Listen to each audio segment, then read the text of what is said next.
There's something most people misunderstand about narcissists, and I mean really misunderstand, down to the bone. They don't fear anger. They've seen anger 1,000 times. They've caused it. They've weaponized it. They've watched it burn in your eyes and they've felt nothing but satisfaction, because anger means they still matter. They don't fear confrontation. Confrontation is just another game to them, another chance to twist your words, to play the victim, to gaslight you into doubting your own memory. They don't even fear losing you, at least not in the way you think. They might fear the inconvenience of finding a new source of attention, or the social embarrassment of being exposed. But they don't fear losing you as a person because they never saw you as a person to begin with. What they fear is something much quieter, something almost invisible from the outside, something that doesn't scream or cry or beg, a shift that doesn't announce itself, doesn't argue, doesn't explain, doesn't demand closure or an apology or even an admission of guilt. But once it happens, everything changes, not overnight. Not with a single decision, but like the slow turning of a tide that suddenly leaves the shore bare. Because in that moment, they realize they've lost something they can't control anymore. Something they didn't even know they relied on until it was gone. And that's the moment a narcissist begins to break. Not with a dramatic collapse, not with tears or apologies, or any of the things you've been waiting for, but with a quiet, hollow confusion that eats at them from the inside. Not because of what you said, but because of what you stopped feeling.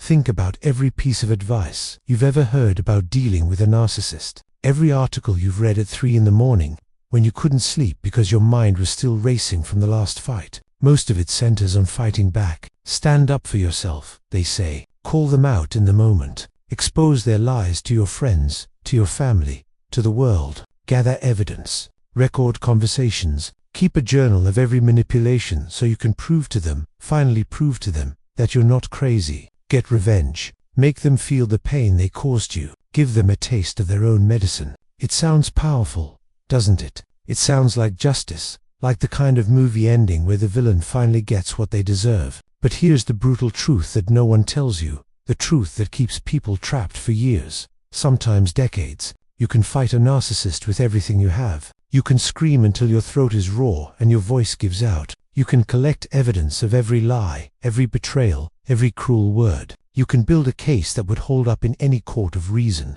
and still be completely under their control. Why? Because fighting still requires you to engage. And engagement is the very thing they feed on, the oxygen that keeps their fire burning. Arguing gives them your energy, your time, your mental real estate, the precious hours of your life that you will never get back. Exposing them gives them your obsession, because you're spending your days thinking about them, planning your next move, rehearsing conversations in your head, checking their social media to see if they've seen your post. Revenge gives them your attention, because even your hatred, even your desire to hurt them back, is a form of connection, a thread that still ties you to them. They don't care if you love them or hate them, as long as you are reacting to them, as long as you are thinking about them, as long as your emotional state is in any way shaped by their existence. So you stay stuck in a cycle that feels like resistance but is actually just another form of submission, a cage made of your own righteous anger. You're playing a game they designed, a game where every move you make,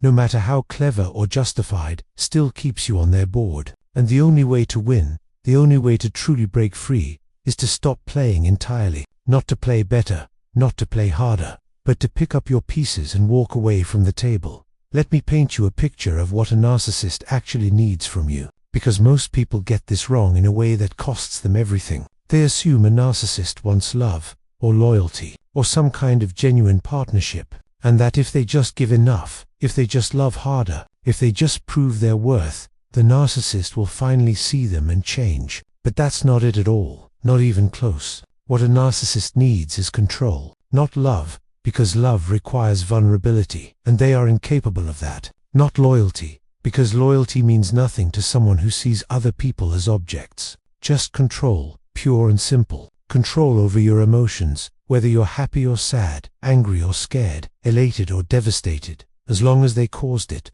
as long as they are the reason you feel anything at all, they feel powerful. Think about that for a long moment. They don't care if you're crying, as long as they are the reason you're crying. In fact, they prefer it, because tears are a stronger proof of their power than smiles. They don't care if you're furious as long as their name is on your lips, as long as you're telling your friends about what they did, as long as your fury keeps them alive in your mind. Control over your reactions, the way you flinch when they insult you, the way you rush to defend yourself when they twist your words, the way your voice shakes when they give you the silent treatment, the way you beg for an explanation, the way you apologize even when you've done nothing wrong just to end the fight. That is their fuel. That is what gets them through the day. That is the drug they are addicted to. And control over your attention, even negative attention, even hate, even the kind of attention that comes from a restraining order or a public call-out. Because attention is validation to them, proof that they still exist in your world, that they still matter enough to occupy your thoughts. You could curse their name every morning and every night. You could write a book about how they destroyed your life, and they would smile,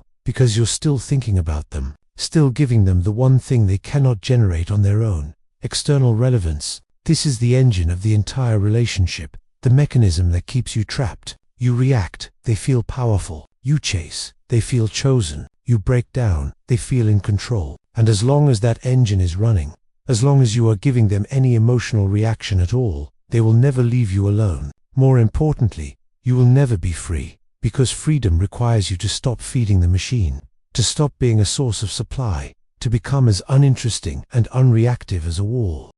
So if fighting doesn't work, and revenge doesn't work, and explaining yourself doesn't work, and loving them harder doesn't work, and leaving dramatically doesn't work because you keep coming back, what does work? What actually breaks the spell? There is a shift that changes everything, a shift that has nothing to do with confrontation, nothing to do with being louder or stronger or smarter. It's something I call the silent power, and it's the most underestimated, most overlooked, most powerful psychological tool in human history. Imagine you're standing in a room with someone who has spent years, maybe decades, learning exactly which buttons to push.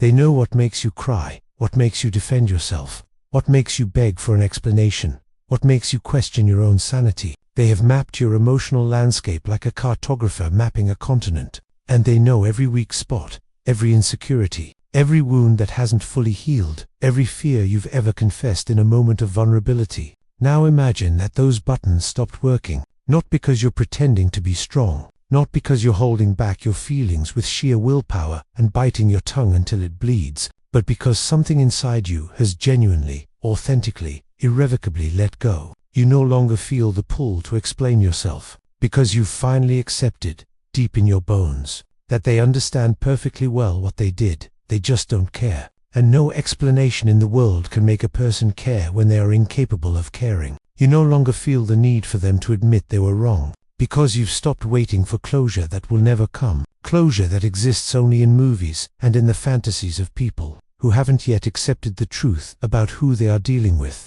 You no longer feel that desperate, aching hope that maybe this time they'll change, because you've seen the pattern repeat 100 times. You've seen the cycle of idealization, devaluation, and discard play out on a loop, and you finally understand that change is not possible for someone who does not believe anything is wrong with them. This is emotional detachment, but don't mistake it for coldness or numbness, or the kind of dissociation that trauma survivors sometimes experience. It's not about building a wall around your heart, not about shutting down your feelings entirely. It's about realizing, with a clarity that feels almost like peace, that there is nothing left inside you that needs them. You stop being emotionally available to their reality. You stop participating in their version of events. You stop treating their opinion as if it matters, as if it has any weight or validity. You stop looking to them for validation, for love, for safety, for anything at all. And that, more than any argument, more than any revenge, more than any dramatic exit, is terrifying to a narcissist, because you have become unreachable.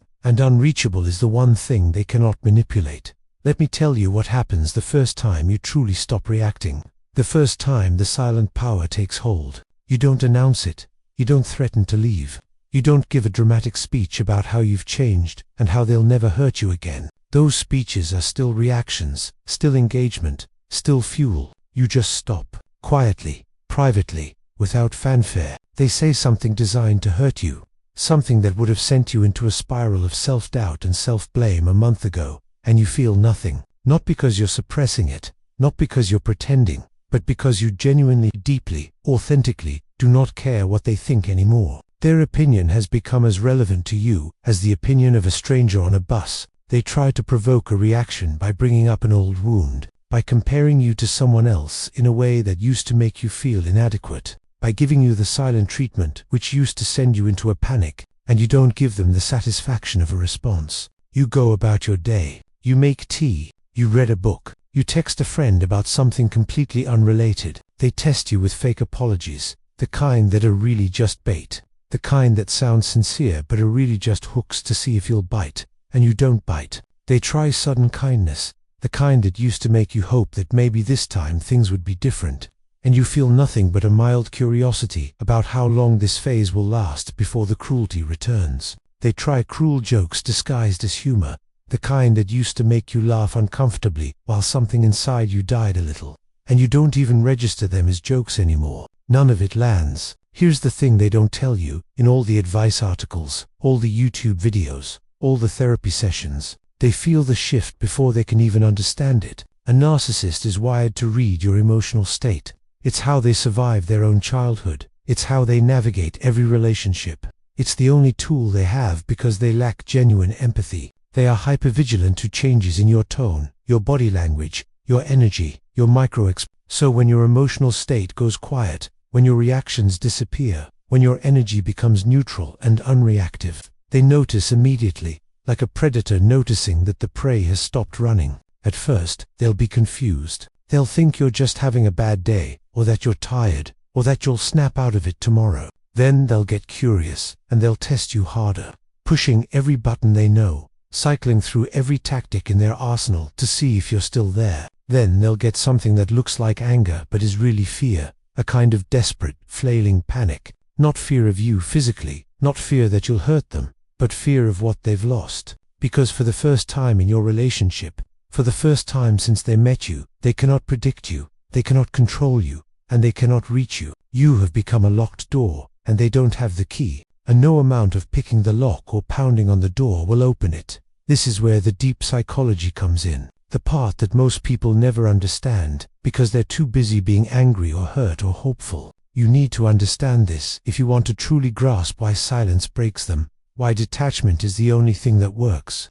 why your absence is more powerful than your presence ever was. A narcissist does not have a stable sense of self. This is not a metaphor. This is not pop psychology. This is a clinical reality. They don't know who they are without someone reacting to them. Their identity is not internal, it's external. It's a reflection. It's a performance that depends entirely on an audience. Your anger made them feel powerful, like a king who could command storms, like a god who could shape your emotional weather. Your tears made them feel significant, like the center of a universe that would not exist without them. Your love made them feel worthy, even if they couldn't return it, even if they didn't understand what love actually is. Your hate made them feel seen, because hate is still a form of attention, still a form of connection, still proof that they matter. You were not just a person to them, you were a mirror that reflected back an image of themselves as powerful, as important, as unforgettable. And when you stop reacting, that mirror goes blank. They look at you and see nothing, no reflection of their power, no evidence of their importance, no emotional response to confirm that they exist. Just a quiet, peaceful, unreachable human being who no longer needs anything from them, who no longer wants anything from them, who no longer even thinks about them when they're not in the room. And that is existential terror for someone whose entire identity depends on external validation. Think about that for a moment. Imagine that the only way you know you exist is by seeing your reflection in other people's eyes. Now imagine that all those reflections disappear. You would feel like you were disappearing too. That's what happens to a narcissist when you detach. They lose control, yes, and that's painful for them. But worse than that, they lose validation. Because if no one is reacting, if no one is angry or sad or scared or hopeful or anything at all because of them, then who are they? What are they? They lose influence, because influence requires someone to influence, and you are no longer You cannot be manipulated, you cannot be guilt-tripped, you cannot be seduced, you cannot be intimidated, you cannot be love-bombed, you cannot be hoovered. You are immune, but most importantly, they lose access to your internal world, that private, sacred space inside you that they used to walk around in like their own property, that they used to rearrange and destroy and rebuild for their own amusement. And that is the one thing they cannot replace. They can find another person to manipulate, another source of attention, Another victim who hasn't yet figured them out. Another mirror that still reflects, but they cannot find another version of your mind, your emotions, your specific vulnerabilities, your particular history, the unique landscape of your inner world. Once that door closes, it stays closed forever, and that's what breaks them. Not your words, not your anger, not your revenge, not your dramatic exit, just your absence from their control, just the quiet, irreversible fact that you have taken back what was always yours. Now, here's where most people get scared and give up, and I need you to pay close attention to this part, because this is where the real test happens. This is where the silent power is either won or lost. When the narcissist realizes they're losing control, when they feel that shift but can't quite name it, they don't just accept it gracefully. They don't say, "Oh well, I guess you've moved on. Best of luck to you." They escalate. They will try to provoke you harder than ever before, harder than anything you've experienced in the entire relationship. They will bring up your deepest wounds, the ones you've only told them in moments of vulnerability, the ones you thought were safe because you trusted them, and they will use those wounds like weapons, twisting the knife with surgical precision. They will insult you in ways they never have, calling you names you never thought they would use, attacking your character, your sanity, your worth as a human being, all to get a single tear, a single angry word, a single crack in your detachment. They might even become kind for a moment, suddenly sweet and apologetic and loving, the version of them you fell in love with, the version that made you believe they could change, the version that still lives somewhere in your memory. And they will offer you that version, like a gift, just to see if you'll come back. This is not a sign that your detachment is failing. It is proof that it is working. They are testing you, desperately, frantically, because they need to know if the shift is real or if you're just playing a temporary game. If you're just having a moment of strength, that will collapse the next time they push hard enough. If you react, even once, even with a single tear, even with a single angry word, even with a single sigh of frustration, they know they can still reach you. They know the door is still slightly open, and the cycle starts over. And they will push that door open again and again until you are back inside the cage. But if you stay silent, if you remain emotionally unreachable, if you give them nothing, no reaction, no engagement, no hope, something in them begins to crack, something fundamental and structural, because they realize their power is gone, not temporarily, not in a way that can be recovered with more manipulation, but gone, vanished, evaporated, and without power, without control, without the ability to make you feel something, they don't know how to exist. They have spent their entire life defining themselves through control, through dominance, through the reactions of others. Take that away, and there's nothing left but a hollow shell, a person-shaped void. And hollow shells don't break dramatically, they don't shatter like glass. They don't fall to their knees and beg for forgiveness. They just crumble slowly from the inside, over weeks and months, a quiet erosion that no one sees but them.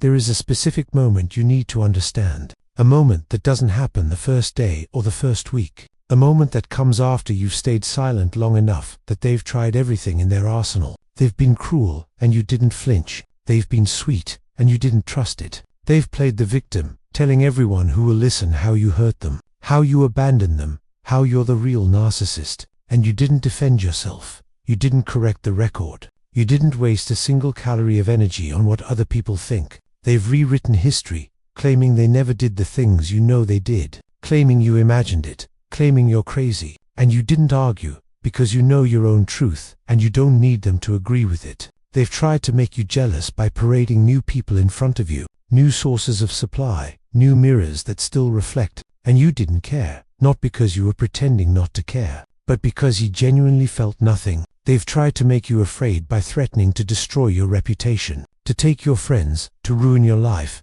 and you didn't react, because you know that their threats are just words, and words only have power if you give them power, and nothing worked. That's when they realize that you don't react anymore, not because you're pretending, not because you're holding back, but because you have moved on emotionally, truly and permanently moved on. You don't need their apology, you don't need their validation, you don't need their admission of guilt, you don't need them to see your pain, you don't need them to change. You have found peace on the other side of their control, a peace that does not depend on them at all, and they cannot pull you back, no matter what they say or do. That's the breaking point, not a dramatic fight, not a final confrontation, not a screaming match in a parking lot, not a tearful goodbye, not a letter you never send, just a quiet understanding in their mind, a slow dawning realization that the connection is gone, that you are not coming back, that the mirror is blank forever. And a narcissist would rather be hated than forgotten, would rather be fought with than ignored, would rather be cursed than dismissed, because silence tells them something nothing else can tell them, something that cuts deeper than any insult or any accusation. It tells them they no longer matter, and for someone who has built their entire identity on being the center of your universe, who has structured their entire sense of self around your reactions, being told they don't matter, even silently, even without words, is a death sentence. Think about why silence is more powerful than words. Really think about it, because this is the key to everything. Words can be argued. You say they hurt you, they say you're too sensitive, you're overreacting, you're playing the victim. You list their lies, every lie, with dates and times and witnesses, and they gaslight you. They tell you you're remembering wrong, you're crazy, you're making it up. You demand an apology, and they make you feel guilty for asking. They turn the whole thing around so that you end up apologizing to them, so that you end up comforting them for the pain you supposedly caused. Every word you speak is an invitation for them to twist reality, to rewrite history, to pull you back into their narrative, to make you doubt yourself. Words are their native language. Manipulation is their mother tongue. But silence cannot be argued with. Silence has no words to twist, no facts to gaslight, no emotions to invalidate. Silence removes their leverage, because leverage only works if you care, if you need something from them, an explanation, an apology, a sign that they love you, a confession, a moment of honesty, any kind of emotional response. When you go silent, you are saying, without saying a single word, I don't need anything from you anymore. Not your love, not your hate, not your apology, not your admission, not your attention, not your validation, not your acknowledgement, nothing. And that is the one sentence a narcissist cannot manipulate, cannot argue with, cannot twist, cannot gaslight. They can fight your words, they can twist your arguments, they can gaslight your memories, they can make you doubt everything you know. They cannot fight your absence. Silence removes the game entirely, and without the game, without the dance of reaction and manipulation, they have no role to play. They are like an actor on a stage with no audience, shouting lines into an empty theater, performing for seats that are empty. Eventually, after enough silence, they just stop. Not because they've changed, not because they've had a sudden moment of clarity, not because they finally understand the pain they caused. They stop because there's no point anymore, because the game requires two players, and you have refused to play.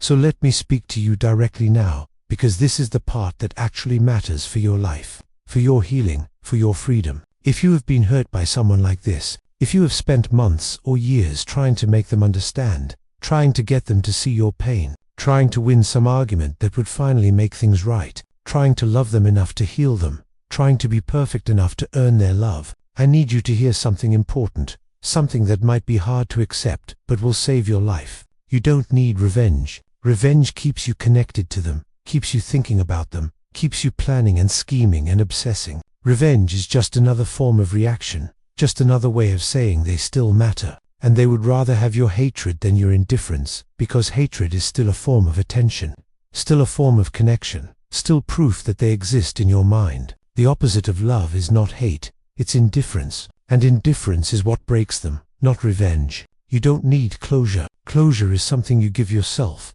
not something they provide. They will never give you closure, not because they can't, but because admitting fault, admitting that they hurt you, admitting that they were wrong, would destroy their fragile, paper-thin sense of self. Waiting for closure from a narcissist is like waiting for water from an empty well. You can stand there for years, you can dig deeper and deeper, you can pray for rain, and the well will never fill. Closure comes from you, from the moment you accept that you will never understand why they did what they did, that you will never get an apology that means anything, that you will never see them truly change. Closure is the decision to stop waiting, and you don't need to explain. You have already explained 100 times, 1,000 times, in 100 different ways, with tears and with anger and with desperate hope. You have laid out your feelings with more clarity and vulnerability than most people ever muster.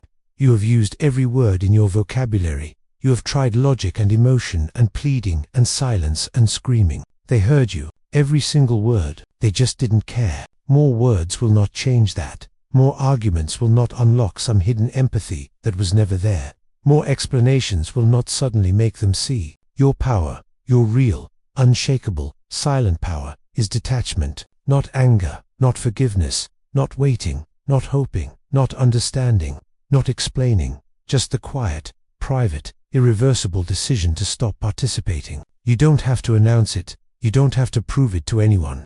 You don't have to post about it on social media.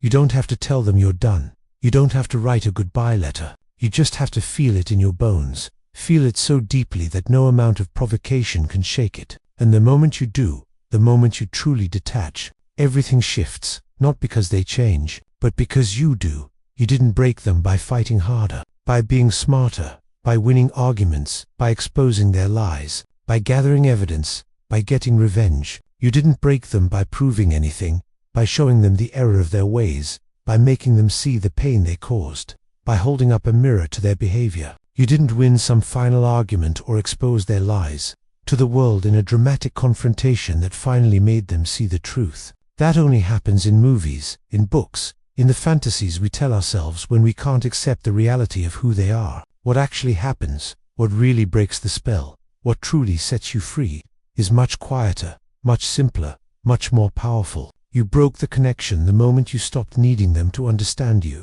You stopped needing their validation, their apology, their admission of guilt, their acknowledgement, their love, their attention, their anything. You stopped needing them to see you, to hear you, to care about you, to change for you. And in that silence, in that absence of reaction, in that empty space where your emotional responses used to live, they lost the one thing they relied on most: access to you. Not your presence. They can live without your presence. They can find other people to fill the physical space, other bodies to occupy the same room. But your mind, your emotions, your response, that internal world that they used to control like a puppet master pulling strings, that private landscape of feelings and thoughts and reactions that they used to navigate with such ease, that is what they lost. And they were never really connected to you, not in the way healthy people connect, not through love or trust or mutual vulnerability. They were connected to your responses. Your reaction was the relationship, the only relationship they were capable of having.